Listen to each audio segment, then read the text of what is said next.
Welcome to our summer special QPR podcast, trying to form the best QPR team of the last 10 years. The idea being that QPR have now spent 10 seasons in a row stuck in the Championship from 2015 to 2025. But if we were to select the best 11 players and form the ultimate QPR team we've had in the decade, we'll judge at the end whether that team would have taken us up if they'd all played for QPR at the same time.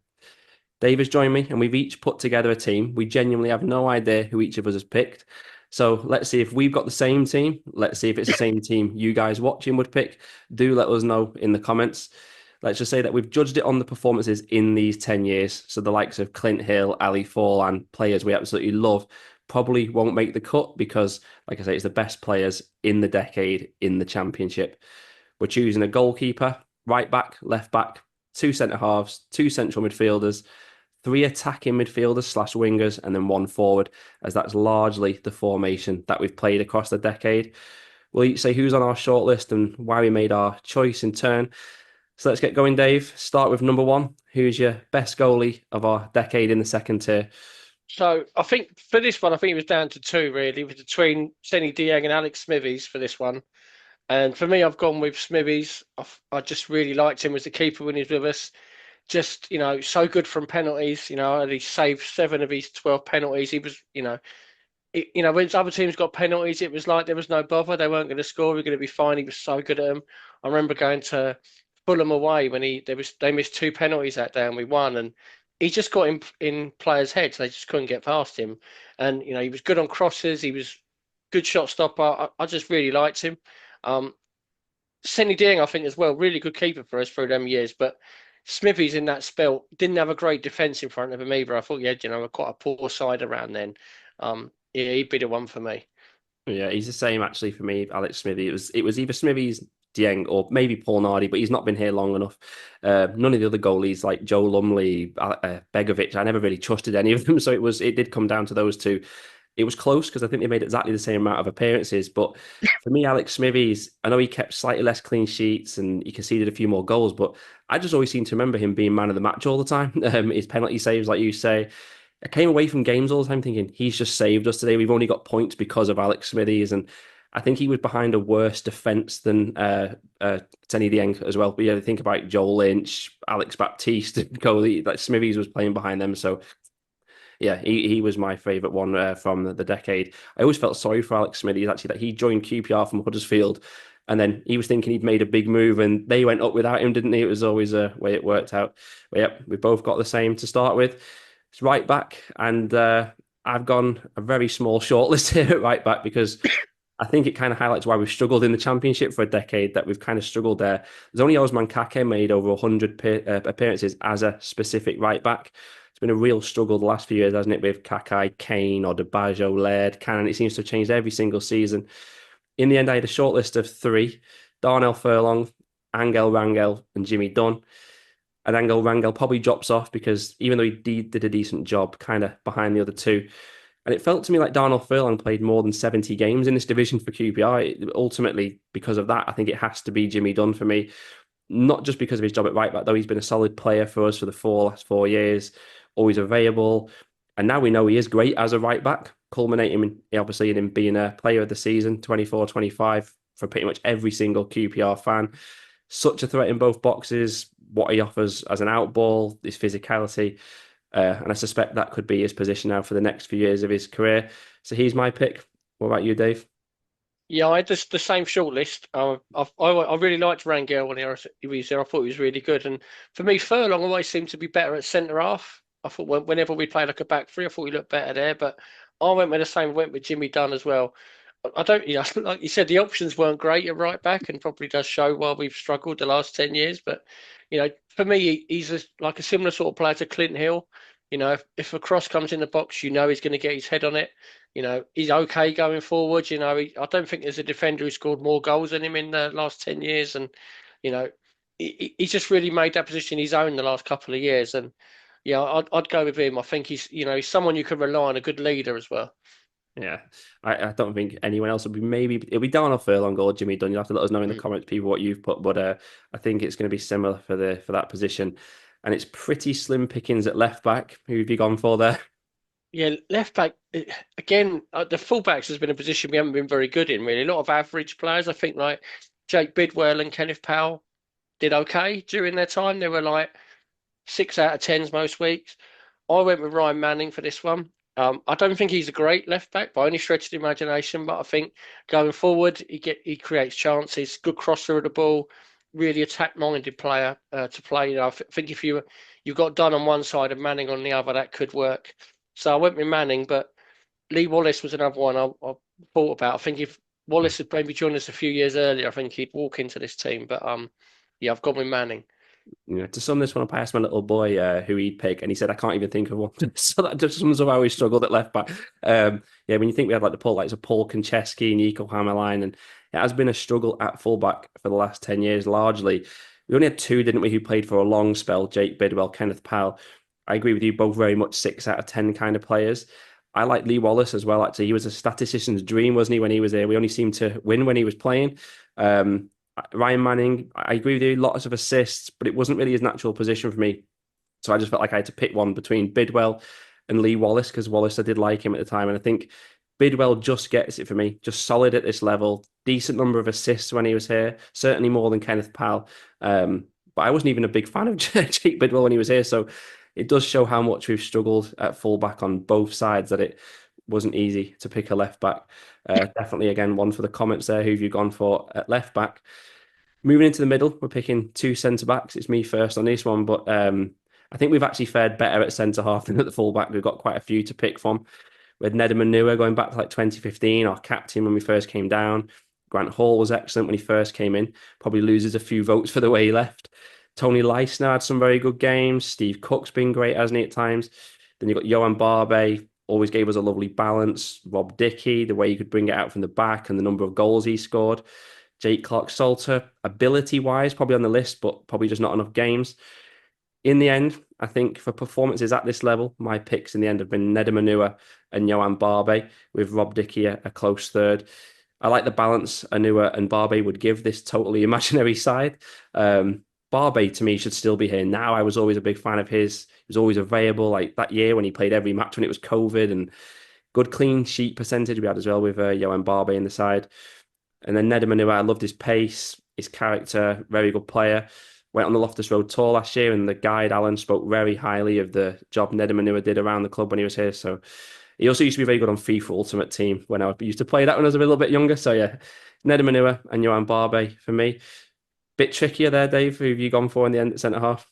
Yeah, there was some good options. I think Grant Hall was one that's probably easily forgotten. He played quite a lot of games for us, and he was really good for us for a couple of years. He was always in the running for Player of the Year most seasons. He could play midfield as well. So I've like you. It's probably the way he left has maybe put a bit of a sound note on it. Um, Rob Dickey, some of them goals he scored from long range was unbelievable. Um, I'll put for the right side. I'll put between him and Anua. I'll probably agree with you and go with Anua. I think just for his pace, just you can play a bit higher up the pitch. When you go through all our defenders, there's not much pace, but the whole team really, there's not been much pace in the team altogether. Anua would provide that, a lot of experience. Never thought he was quite at his best with us, when we come down to the championship. But he was. It was a difficult time, and then a shame how he left. So I think I'd go with him just over Dickey, and yeah, I think Johan Barbe walks in this team. Like you, I can't. It's such a shame we let him go. Really, we let him go. We brought in Clark Salter to replace him, and ability wise, he probably is better, but he just doesn't play. And Barbe was available every week.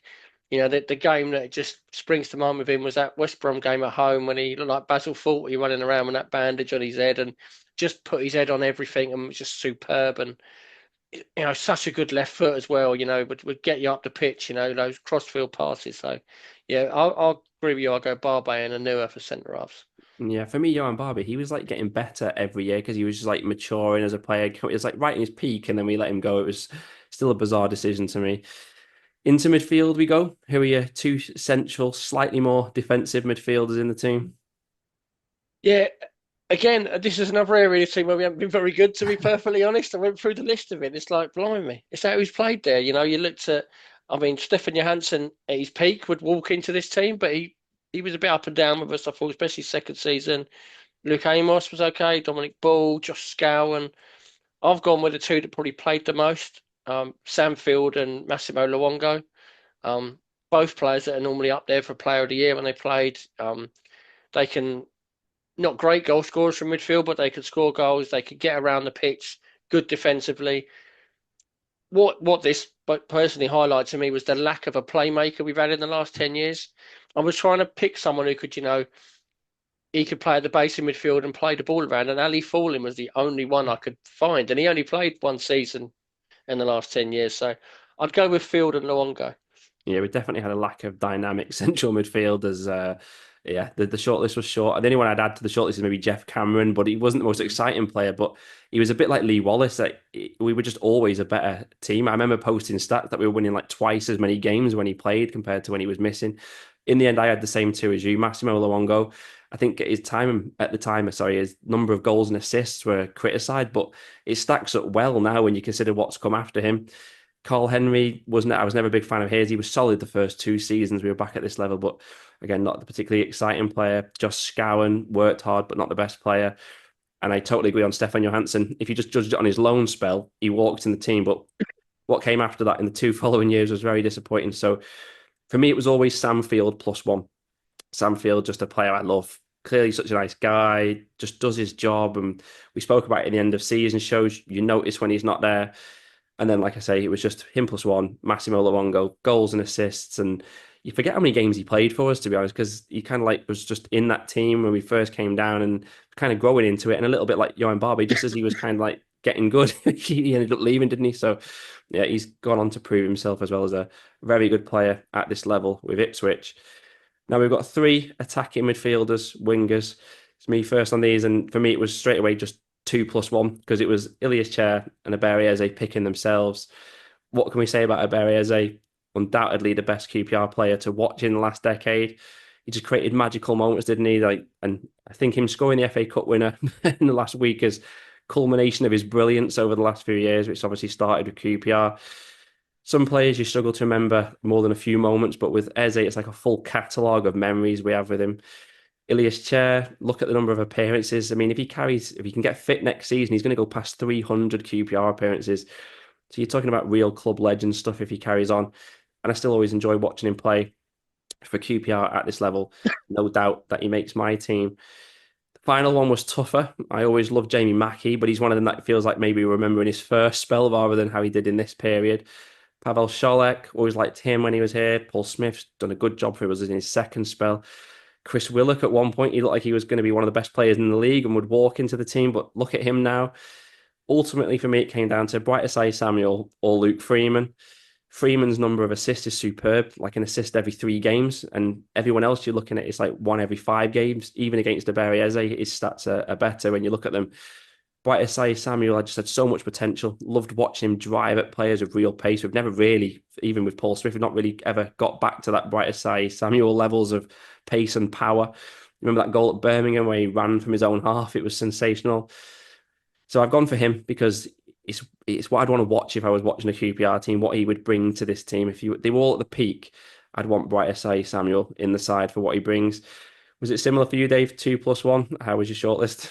Yeah, I mean, Eze is an obvious one, isn't it? I think when you look at his numbers, they're not that amazingly impressive, but he was just such a good player. You could tell when he was with us, he was really going to go on and be something special. He just seemed to glide with the ball, and he'd always have a little trick, and just a sort of player that gets you off your seat. And some of the goals he scored were great, and it's just been great to watch him move up the levels. I think most people would have been thrilled for him that he got the winner in the cup final at the weekend, and and hopefully he goes on to even bigger and better things in the next few years. He was I mean, when it comes to picking this team, it was Eze and 10 others. To be honest, I've worked it around that, so he was a certainty.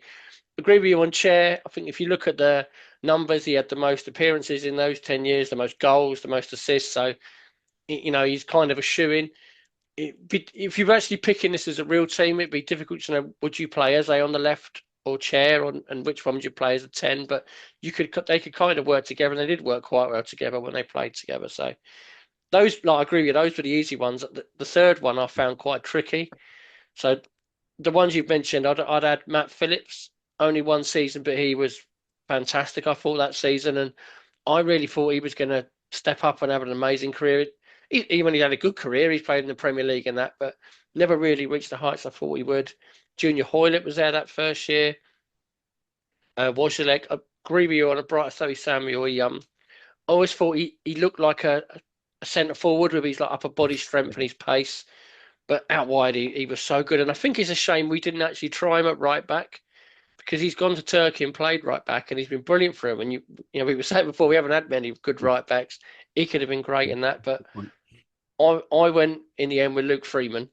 Um, I think because he didn't go on to great things, he's kind of forgotten a little bit. But for us, he was just such a good player. He was so hardworking, creative, good crosser of the ball, good delivery from set pieces, loads of assists. He scored quite a lot of good goals.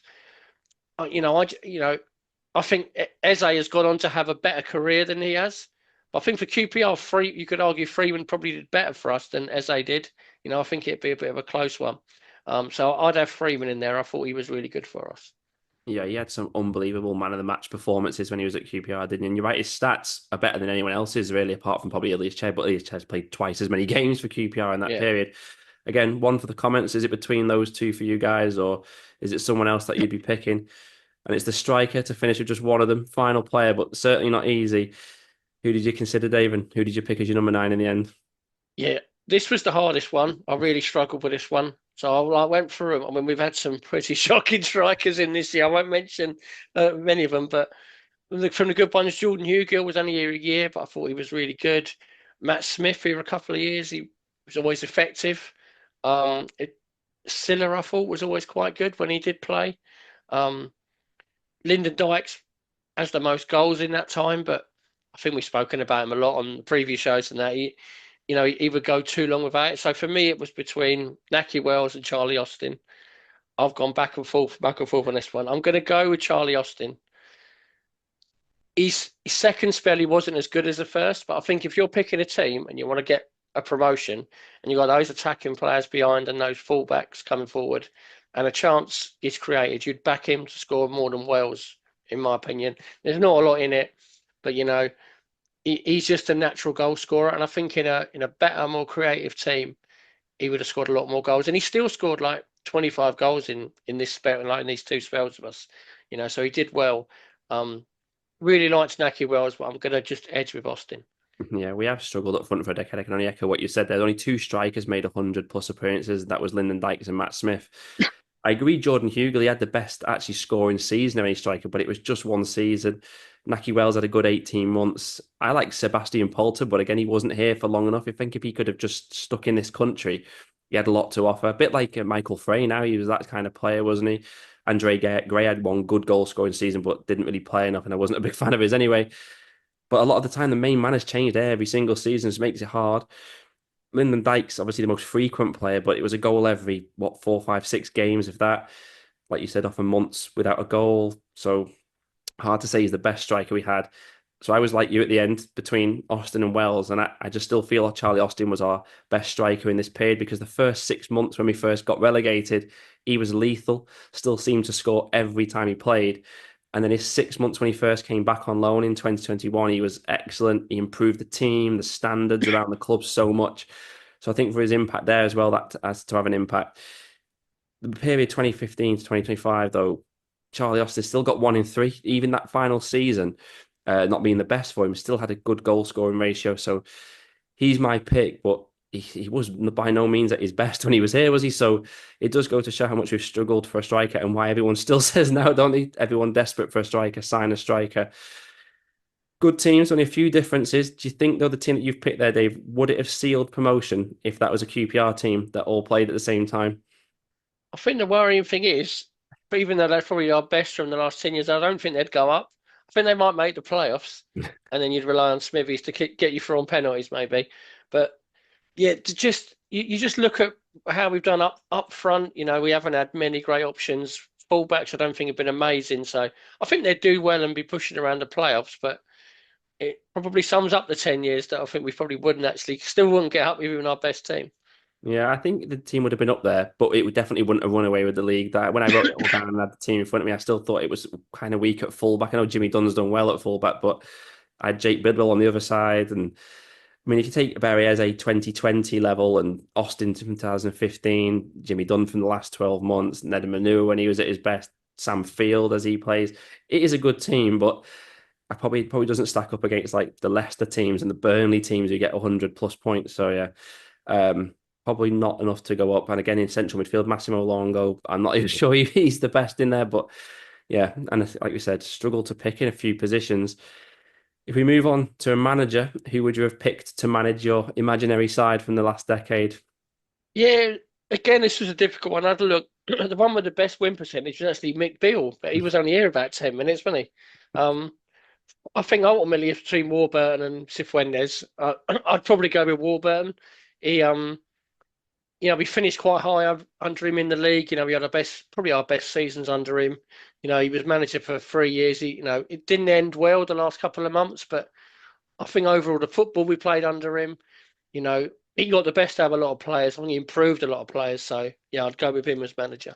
Yeah, for me, it wasn't even really that closer because Marty Cifuentes obviously wasn't here for as long. And the finishing positions alone under Mark Warburton, we were punching above our weight, probably in some respects. Number of matches he had in charge, how good we were in 2021 as well. I mean, you have to always remember if we'd done what we did in that year from August rather than from January to January, we probably would have gone up or gone close. Even though we're just saying that even our best team may not have done it. That year was a fantastic year to be a fan of QPR. Probably didn't realize at the time that it was already the good old days. I think we were saying at the time because it literally we probably won 2/3 of our games that year. We just didn't time it right. So it's a shame. But yeah, Mark Warburton for me, definitely like the more consistent manager, I feel like. And he kind of like felt always to me like he was always taking the club in a good direction. We were attracting teams for good pre-season friendlies. And I just always felt assured of him as manager that we weren't ever going to be truly going down. What kit would you choose for your team, a home and away kit from the last 10 years? Yeah, we've had some good away ones. I quite like the Navy one from 2022, the hooped one. But to be honest, last year's home and away kit would do it for me. I've got the away one on here. I just like I'm old fashioned. I like the red and black hoops. I think this was the best one, and the last year's home kit was really good as well. I think we've been spoilt the last 10 years. I was looking through them, and there wasn't many that you thought, "Oh, that's a bad one." They're all been pretty good. I think we've been quite lucky. But yeah, last year's would do it for me. Last year's home and away kit. Yeah, I agree on the away kit, the one you're wearing there. I'm a sucker for gold on the QPR kit. So yeah, Dennis Jimenez plus gold. That was almost perfection for me. My favourite home one because of the gold was the 1921. Loved the gold that was on it and the collar. I know collars are not for everyone on a football shirt, but I just thought that one looked really smart. I like the gold numbers on the back. And it reminds me of Barry Eze and his pomp as well. So yeah, I always liked that one. And that's it. Do let us know your teams. Let us know if you've completely disagreed. I mean, it's just a bit of fun. We've enjoyed putting it together. I'm sure some of you will disagree with our picks. And at the end of the day, we've all got our own personal favourites, and that's a good thing. Thank you, Dave, for your time, and thank you for watching. And until our next show, come on, you ours.